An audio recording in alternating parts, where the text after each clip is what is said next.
Let's move now to Nkandla, and with only 3 days to go before he has to hand himself over to authorities, former President Jacob Zuma is reportedly using this time to consult with his legal team in Durban. You'll remember he was found to be in contempt of court for his consistent refusal to appear before the state capture inquiry. Religious leaders and Zuma supporters have gathered outside his Nkandla home to show their devotion and also to provide spiritual guidance. NCA senior reporter Siphamandla Goge is following the story. Let's cross to him now. Sipa, thank you so much for joining us. I see there's quite a lot of activity behind you, and earlier we saw that march towards the former president's home, that sort of delegation, that convoy, if you will. Are you expecting the former president himself to return this evening? We are not sure what to expect with former President Jacob Zuma. I can tell you that his supporters are still here. Some of them have left, of course. Earlier on, there was quite a number of them who had come out here to show solidarity and support to the former president.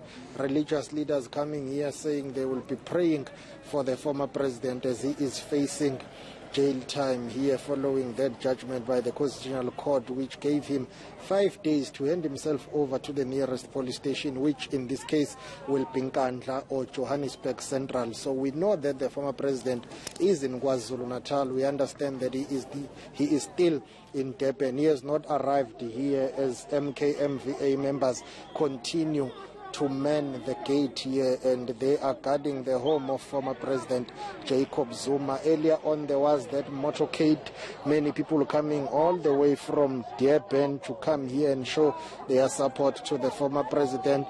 This is the situation outside. Some of them are still here, but others have left, of course. There are those who say they will be sleeping over here. I've spotted a number of local mayors from various local municipalities in and out, or in and around KwaZulu-Natal, and I've spotted a number of regional leaders of the governing party, but of course no one wants to give interviews here because many people, especially those who are in power and authority, they don't want to be arrested for joining a super spreader event, because let me tell you that there were more than 50 people earlier on when that motorcade made its way to the home of the former president. But not only religious leaders and ANC members, also a number of local men here led by the local Inkosi of Amanqamalala KwaZuma. I'm not sure whether Bongamkize will be able to zoom in and show you.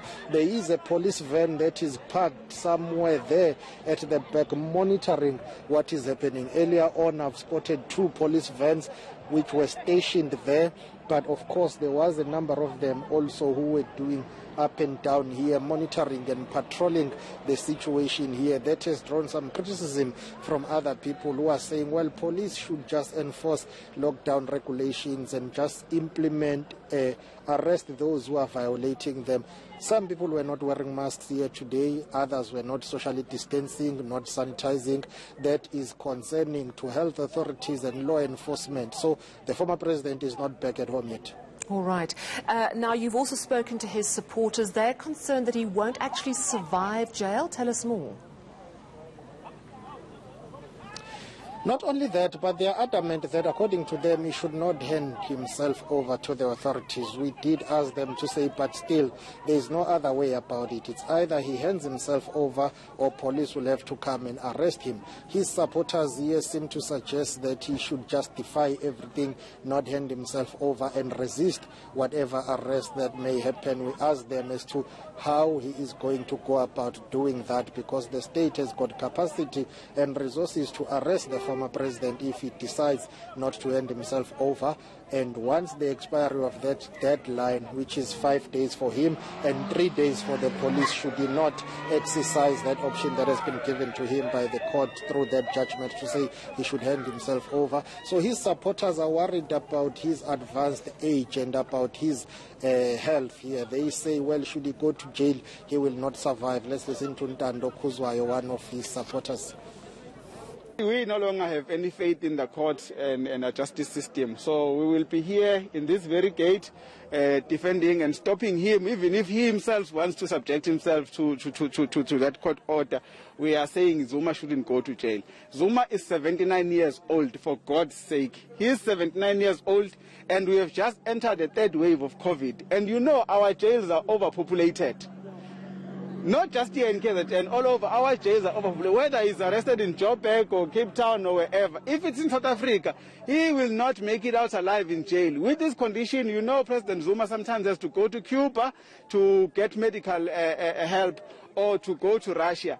Now, how is that going to happen when he's in jail? Because once you are under the correctional system, they give you their doctors. You cannot call your doctor and say he must come to Ngome prison or come to Eshowe prison here and deal with your medical condition. So he's not going to make it out alive. So in the interest of his own life, we are saying he shouldn't go there. Of course, it remains to be seen, Sipha, whether concerns about COVID, his advanced age and his medical challenges will be used, perhaps to argue for some form of medical parole in the days or perhaps weeks to come. The presence of religious leaders during that convoy that arrived today, that was quite interesting. Do you have any idea why they're there and what their messaging is?